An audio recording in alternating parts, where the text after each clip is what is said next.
Bom dia, boa tarde, boa noite para você que vai curtir mais esses 20 minutinhos de aula do Carecas de Saber. Olá pessoal, tudo bem com vocês? Aqui é o professor Otinho. Vamos falar agora de exercícios da parte de propriedades coligativas. Então vamos lá. Primeira questão.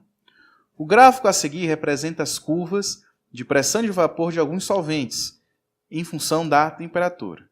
Aqui está o gráfico, solventes com a temperatura. Perguntas. Qual o solvente mais volátil e o porquê? Qual a temperatura de ebulição do solvente B ao nível do mar? Muito bem. O solvente mais volátil vai ser aquele que, à mesma temperatura, vai possuir maior pressão de vapor.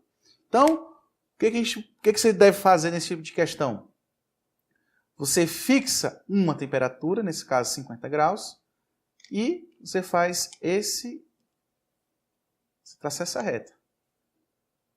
Então, observe que a 50 graus nós temos essa pressão de vapor e essa pressão de vapor. Então, dentre os três, a mesma temperatura, aquele que possuir maior pressão de vapor será aquele mais volátil. Portanto, quem possui maior pressão de vapor, a 50 graus Celsius, é o solvente A. Solvente A. Por quê? A mesma temperatura, ele possui maior pressão de vapor. Item B. Qual a temperatura de ebulição do solvente B ao nível do mar? Ao nível do mar, nós já vimos, significa dizer que a pressão atmosférica é de 760 milímetros de mercúrio. Então, vamos traçar uma reta saindo de 760. Ó. Aí a gente marca o solvente B, a curva que representa o solvente B, aliás, e vamos descer.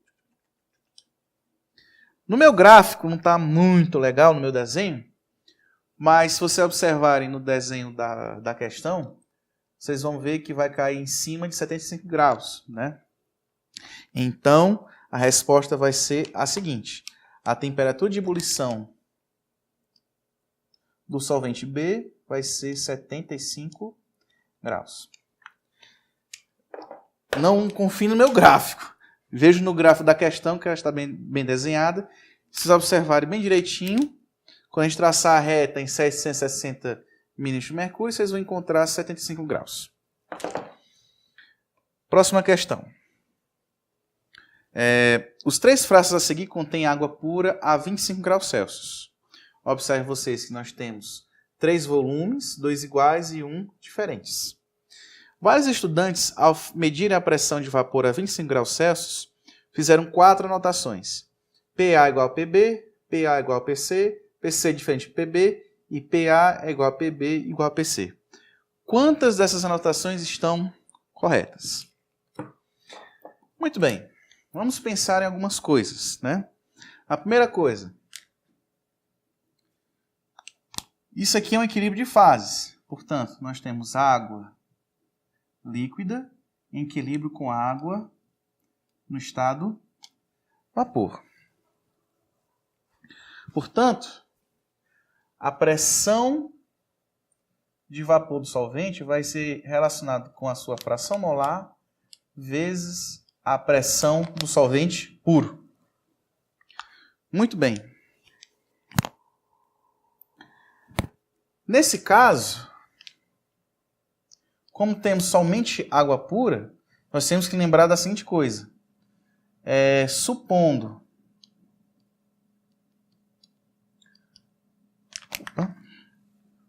vapor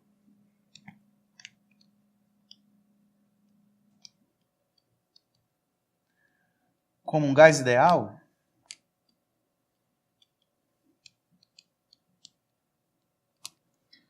a pressão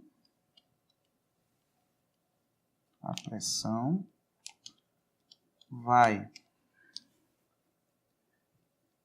depender do volume.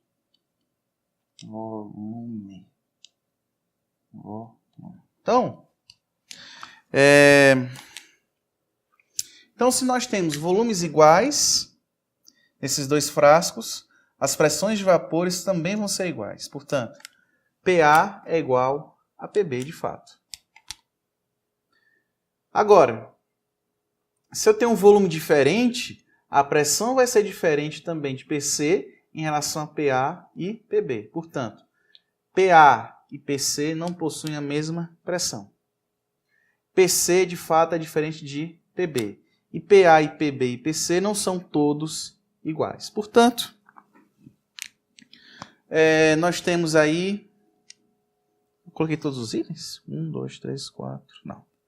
Então, todos os itens que estão corretos são 2. São 2 itens, né? Então, é o item, para ser marcado, é o item... Deixa eu tocar de caneta. Item B. B de bola. Maravilha. Vamos agora para uma questão da FUVEST. Agora sim, questão da FUVEST. O diagrama de fase a seguir refere-se à água. Com base nele, explique por que o aumento da pressão favorece a fusão do gelo e por que se supõe que a água contida no cometa Halley passa diretamente de sólida a gasosa quando o mesmo se aproxima do Sol. Então veja, de novo estou falando, e aí veja, né? Aqui nós temos 2 situações, aumento de pressão e aumento de temperatura. Mas, nós vamos ver que no próximo item, a pressão também vai estar incluída, mas de forma implícita. Vamos fazer o seguinte, aqui não é volume, aqui é temperatura. Temperatura. T de temperatura. Muito bem. Vamos olhar na região de sólido o aumento da temperatura. Essa região aqui. Aliás, aumento de temperatura não. Aumento de pressão. Então, quando nós aumentamos a pressão na temperatura, nós chegamos nessa região. Então, vejam o seguinte. A água, como nós já cansamos de falar, tem propriedades de interações intermoleculares.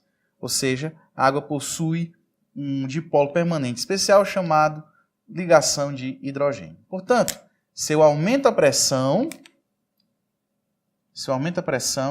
eu aumento a coesão entre as moléculas de água. Portanto, eu estou facilitando a solidificação dessas moléculas. Portanto, quando aumenta a pressão, eu favoreço as ligações de hidrogênio. Muito bem, agora vamos pensar na questão no item B, perguntando por que a água vai sublimar no cometa Halley. Bom, viva Tião mais uma vez, né?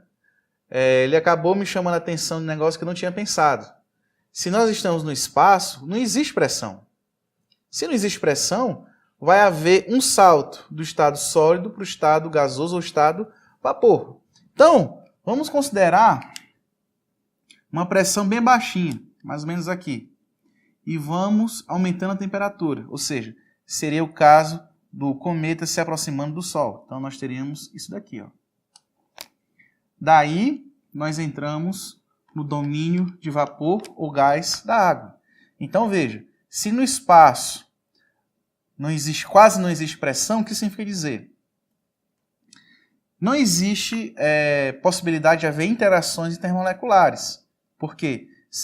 Na verdade tem, no estado sólido. Mas só que, como eu estou aumentando a temperatura e a pressão é baixa, não existe a possibilidade de coesão das moléculas. Portanto, por esse gráfico, a gente entende que sai de sólido para gasoso, ou seja, uma sublimação, por conta disso. É baixa pressão com aumento de temperatura. Portanto, quando nós temos baixas pressões por conta da galáxia e aumento de temperatura por conta do Sol, ocorre a sublimação. Como não existe uma pressão oposta que possa parar esse vapor sendo vaporizado do bloco de gelo que compõe o cometa Halley, ele sai direto para o estado gasoso. Mais uma vez, I love Tião. Né? Vamos lá, pessoal. Mais exercício para a gente coisar. Vamos lá, pessoal. Vamos coisar o negócio. Questão 4. Considerando as 3 soluções do desenho, pode-se prever que a relação entre as pressões de vapor das mesmas é. Vamos fazer força para achar que isso aqui é tudo igual, né? O que é que nós temos? No frasco A, nós temos 15 ml de água com 18 gramas de glicose. No frasco B, 500 ml de água com 5,8 gramas de cloreto de sódio. E no frasco C, 1.000 ml de água com 34,2 gramas de sacarose. Muito bem, pessoal.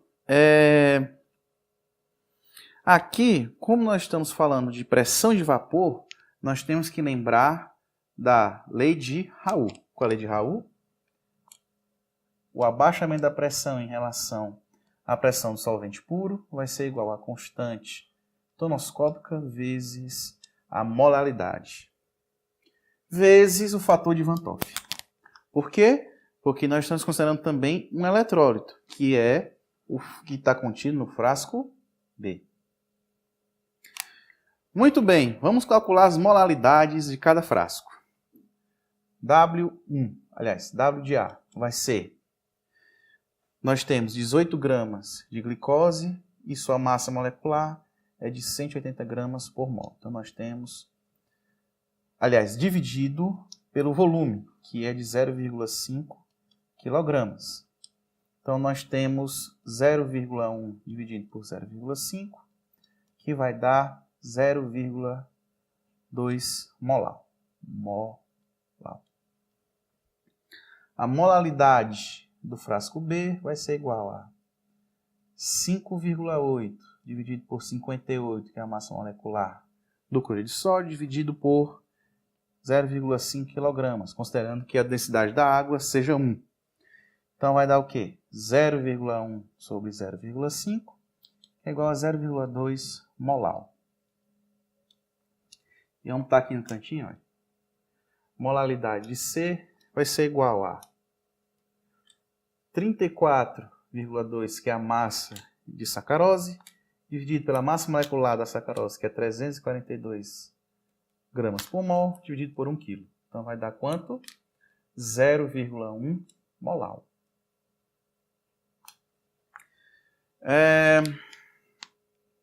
Então, vamos considerar agora somente a pressão de vapor. A pressão de vapor para compostos moleculares vai ser exatamente isso daqui, constante vezes a molaridade. Agora, quando a gente considera o composto iônico, a gente tem que considerar também a quantidade de íons em solução. Então, vamos pensar no fator de Van 't Hoff para cada solução. O fator para o frasco A é um composto molecular, portanto, é 1. Em B vai ser 2, porque eu tenho sal. E o fator de Van 't Hoff para C vai ser igual a 1. Então, a gente já sabe que a menor pressão de vapor vai ser aquela que vai possuir o cloreto de sódio. Então, qual vai ser a ordem de pressão de vapor para esse caso? A gente já sabe que a mais baixa é a pressão de B. P. Muito bem. Porque nós temos o íon, cloreto de sódio, o fator de Van 't Hoff vai ser igual a 2, e ele vai dobrar o abaixamento de pressão. Agora vamos comparar a pressão de vapor de A e de C. Se eu aumento a concentração, ou seja, se aumenta a molaridade, eu intensifico a diminuição da pressão de vapor. Portanto, a pressão de vapor de C vai ser menor, aliás, de B, a pressão de vapor de A vai ser menor que a de C. Portanto, pressão de vapor de C vai ser menor que a de A, vai ser menor que a de B. Então, o item a ser considerado é o item D. E eu não vou fazer aquela piada. A próxima questão, vamos lá. Considere os seguintes sistemas.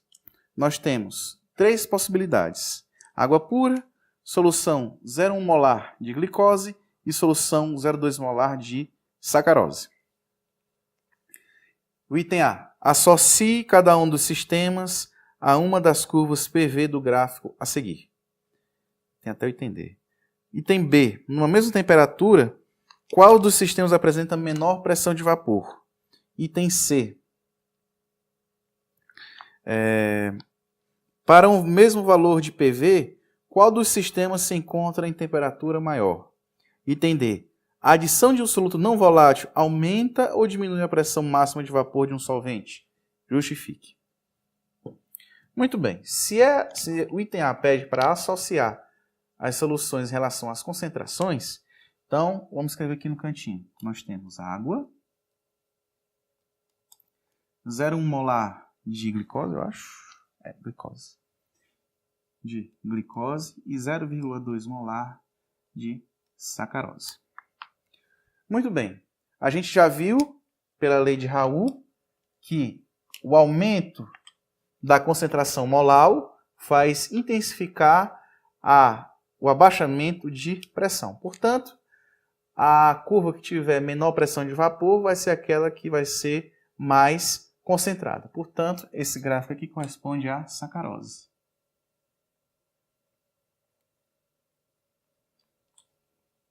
A água vai possuir pressão de vapor maior do que qualquer solução. Portanto, vai ser esse gráfico aqui vai ser a água.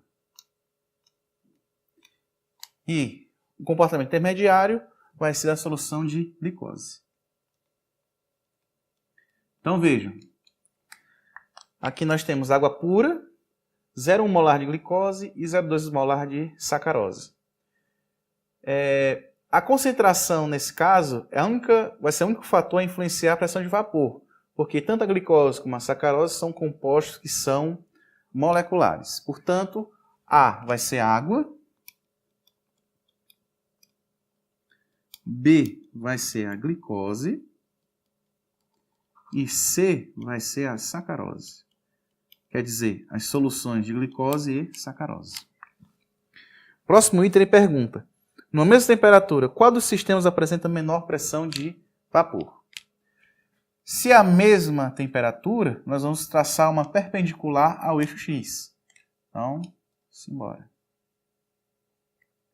Está aqui ela. Aqui apresenta menor pressão de vapor, vai ser a curva C.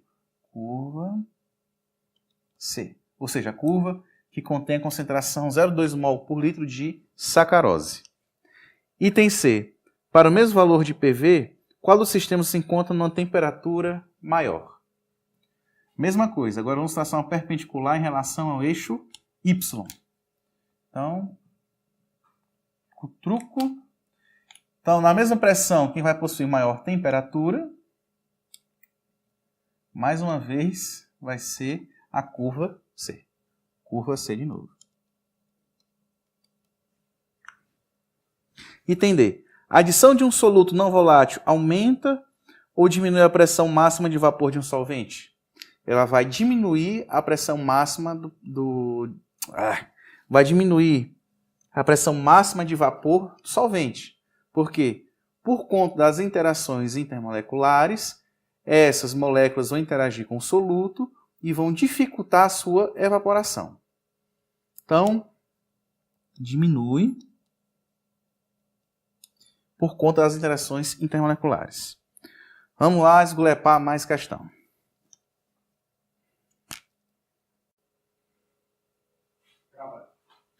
Muito bem, pessoal.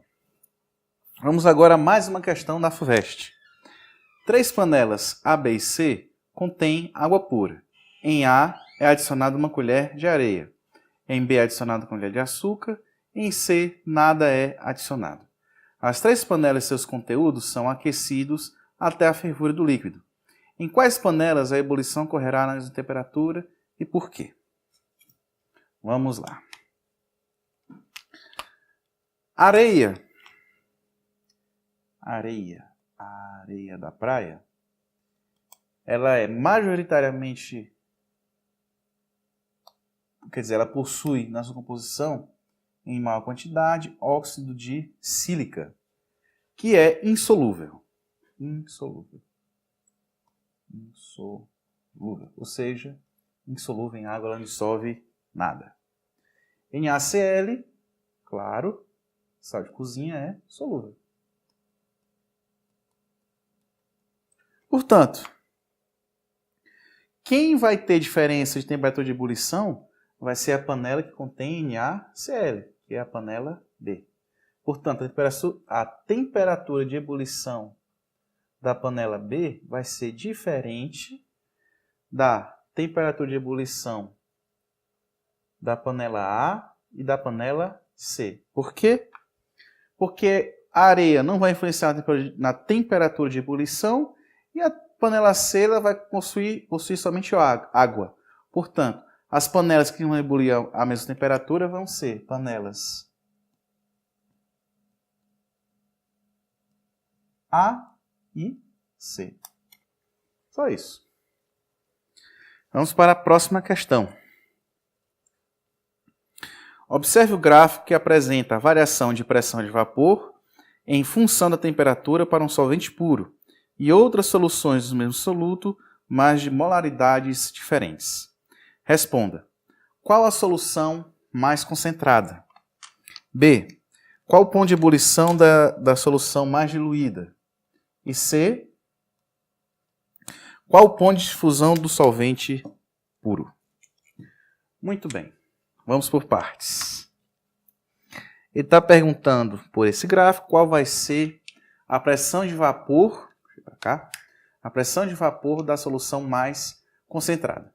Ora, a gente viu que, pela lei de Raoult, o abaixamento da pressão vai ser proporcional à sua molaridade. Portanto, o gráfico que possuir menor pressão de vapor vai ser aquela que vai ser mais concentrada. Portanto, o diagrama E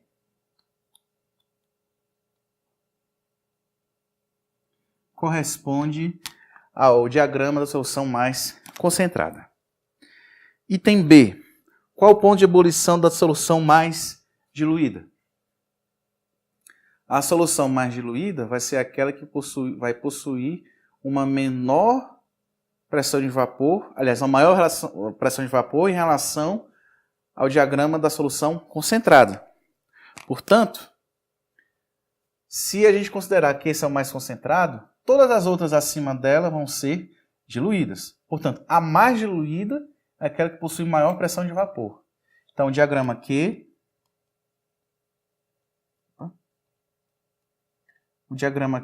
vai ser o mais diluído e, o que está perguntando? O ponto de ebulição vai ser a temperatura na qual a pressão de vapor do solvente vai atingir 1 atm. Então, no diagrama Q, nós vamos ver que aqui é 1 atm, a temperatura correspondente vai ser qual? Temperatura I. Então, temperatura I.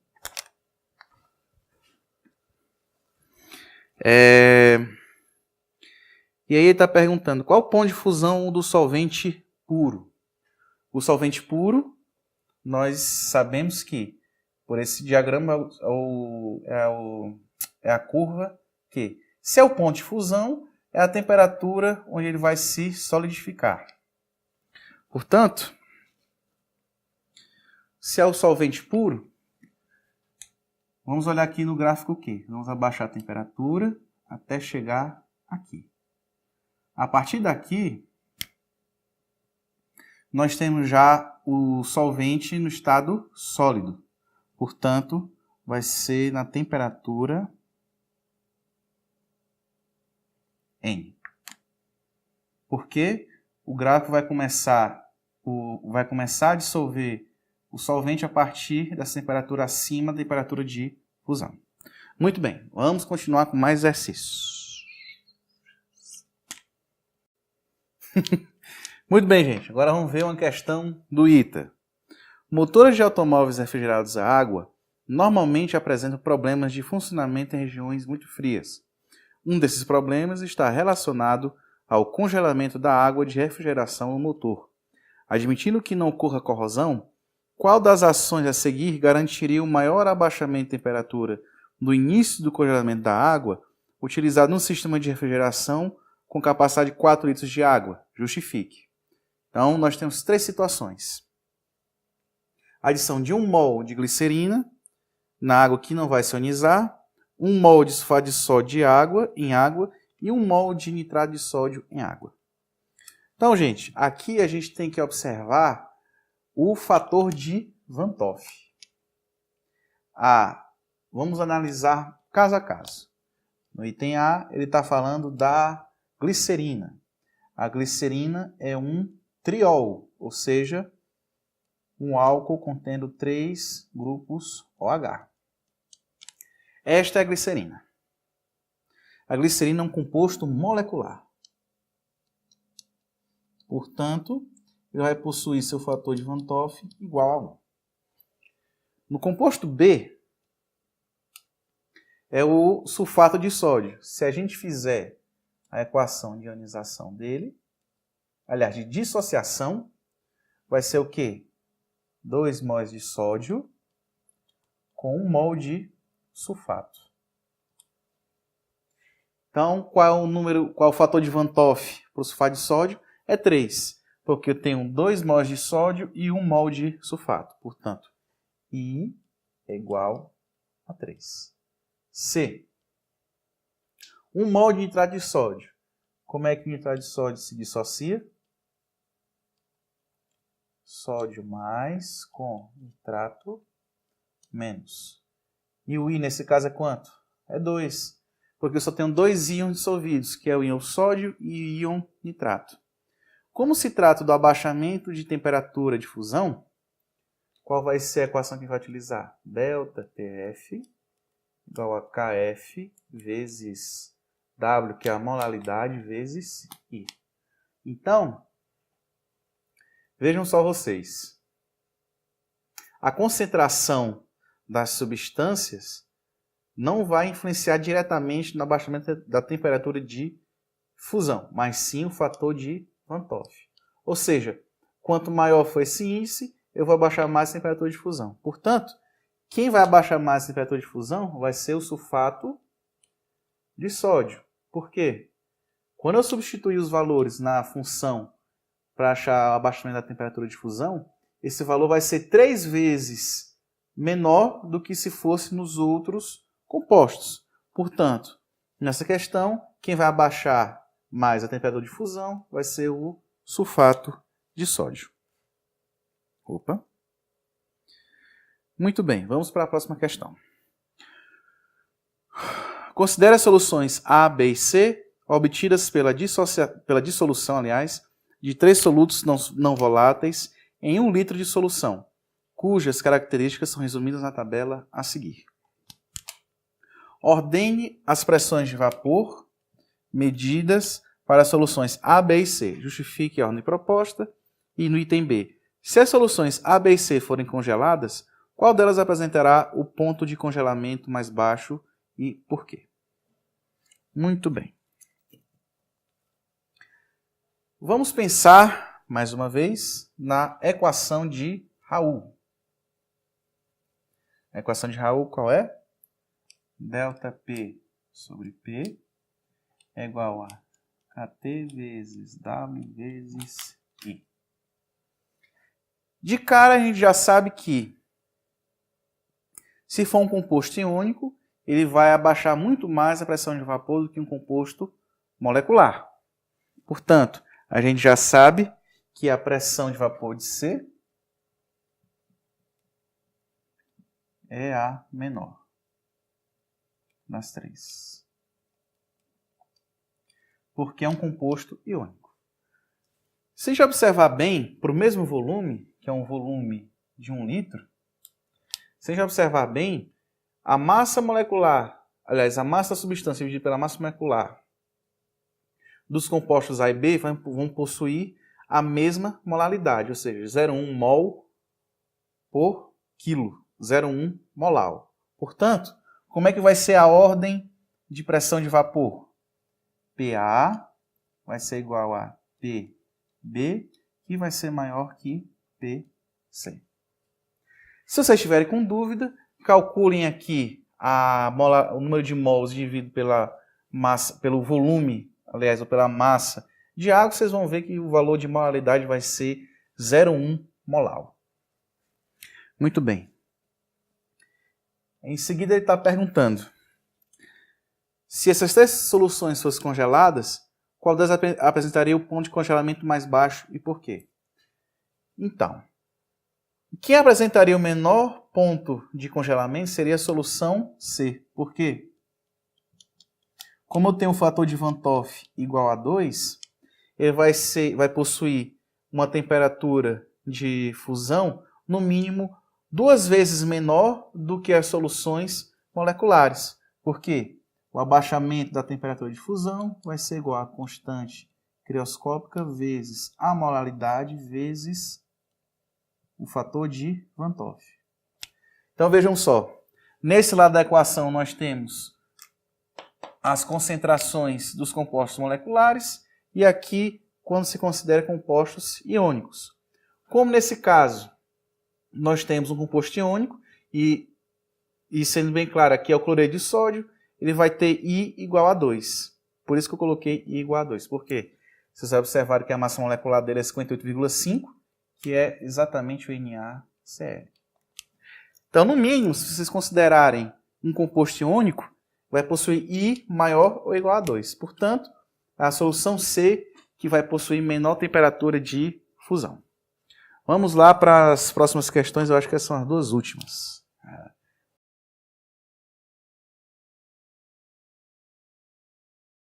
Barrou? Muito bem, vamos lá. Questão 9. As hemácias apresentam o mesmo volume quando estão no sangue ou em solução aquosa de 9 gramas por litro de cloreto de sódio. A solução, como nós já vimos, é uma solução isotônica. No entanto, quando as hemácias são colocadas em solução aquosa de NaCl mais diluída, ou seja, numa solução hipotônica, elas incham, podendo até arrebentar. Esse processo chama-se hemólise. O gráfico a seguir apresenta curvas da pressão de vapor em função da temperatura para soluções aquosas de diferentes concentrações de NaCl. Questão A. Item A, aliás. Qual das curvas representa a solução de NaCl que pode ser usada para o processo de hemólise? Justifique sua resposta utilizando a propriedade coligativa adequada. Item B. Com o objetivo de concentrar 2 litros da solução isotônica, evapora-se cuidadosamente 10% do seu volume. Determine a concentração final em gramas por litro da solução restante. Muito bem. Se é um processo de hemólise, ou seja, hemólise é a quebra da hemácia, que ocorre em soluções hipotônicas.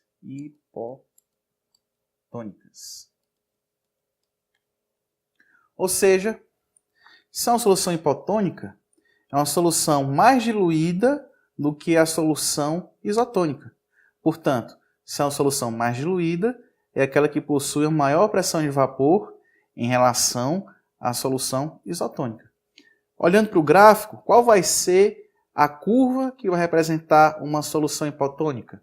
A solução é a curva A, porque ela possui uma pressão de vapor maior que a solução isotônica. Portanto, é a curva A. Ou seja, por que a curva A? Porque a pressão de vapor de soluções diluídas são maiores que as pressões de vapores de soluções concentradas. Por quê? Como nós já falamos na aula de propriedades coligativas, quando eu aumento a concentração de um soluto não volátil em um solvente, as moléculas do solvente vão interagir com esse soluto. Portanto, a interação desse soluto faz diminuir a pressão de vapor. Portanto, quando você aumenta a concentração, você abaixa a pressão de vapor. Logo, a solução hipotônica nessa questão vai ser a curva que vai possuir maior pressão de vapor, que é o item, que é a curva A. A curva B, na curva B, olha, no item B, ele está perguntando qual a concentração final após a evaporação do solvente. Como é que vamos fazer? A gente sabe que o volume final, P2, é 0,1 V1. que é que significa 10%. Então é 0,1 vezes qual o volume inicial? 2 litros. Opa, chamo solto, menino. Au, vacilei aqui. Então o volume final vai ser o quê? O volume inicial, 2 litros, menos 0,2. Agora sim, 1,8 litros. Muito bem. Se é a solução da solução isotônica, então qual vai ser a concentração? 9 gramas por litro. Eu não preciso mudar a unidade, porque no cálculo final a concentração vai sair em gramas por litro. Portanto, vamos lá. C1V1 é igual a C2V2. Como a concentração final que eu estou querendo encontrar, vai ser igual a C1V1, que vai ser 2 litros vezes 9 gramas por litro, dividido por 1,8. Esse valor vai ser igual a 18 por 1,8, vai dar quanto? 10 gramas por litro. E o resultado faz sentido porque, se eu estou evaporando solvente, eu deixo a solução mais concentrada. Logo, está aqui a resposta. Muito bem. Para a nossa alegria, vamos para a última questão. As informações a seguir foram extraídas de rótulos de bebidas chamadas energéticas, muito comuns atualmente e devem ser consideradas para a resolução da questão. Então, qualquer bebida que você observar, no rótulo vai constituir as informações nutricionais. Então, tem quantidade de açúcar, quantidade de sódio, sais minerais e etc. Então, para cada 500 ml dessa bebida energética, a gente vai ter 140 calorias de valor energético, 35 gramas de sacarose, sais minerais 0,015 mol, ou seja, o que a questão fez? Converteu massa em número de mols, considerando somente cloreto de sódio. Proteínas e lipídios igual a 0 gramas. Né? Então, lá vamos nós. A pressão osmótica π de uma solução aquosa de íons e ou moléculas pode ser calculada pela equação π é igual a mRT. Esta equação é semelhante àquela dos gases ideais. M maiúsculo é a concentração em mol por litro das partículas, sejam elas íons ou moléculas, presentes na solução. E o processo de osmose que ocorre nas células dos seres vivos, inclusive na do ser humano, deve-se principalmente à existência da pressão osmótica. A gente já explicou isso com detalhes na nossa parte 2 da aula de propriedades coligativas. Uma solução aquosa 0,15 mol por litro de NaCl é chamada de isotônica em relação às soluções contidas nas células do homem, isto é, apresenta o mesmo valor de pressão osmótica que as células do corpo humano. Com base nessas afirmações e admitindo-se que a constante dos gases é igual a 8,3 kPa litro dividido por mol Kelvin, responda. Calcule a pressão osmótica em uma célula do corpo humano em que a temperatura é de 37 graus Celsius. Item B. A bebida do rótulo é isotônica em relação às células do corpo humano? Justifique. Considere que os sais adicionados são constituídos apenas por cátions e ânions monovalentes. Muito bem. Então, como ele já deu a equação na questão, é π igual a molaridade vezes R vezes T. Lembrando que a temperatura deve ser em kelvins. Então, simbora. A concentração na célula do corpo humano numa solução isotônica vai ser 0,15 vezes 8,3 vezes, convertendo Celsius para Kelvin, 310 Kelvin. Esse valor vai ser igual a quanto? Eu tenho calculado aqui. Isso. 772 kPa. Por que quilopascal? A unidade do R está em quilopascal. Item B. Essa bebida é isotônica em relação à célula do ser humano? Vamos ver. Se a solução isotônica é quando eu tenho 0,15 molar de NaCl, essa bebida possui uma concentração 10 vezes menor. Portanto, a bebida energética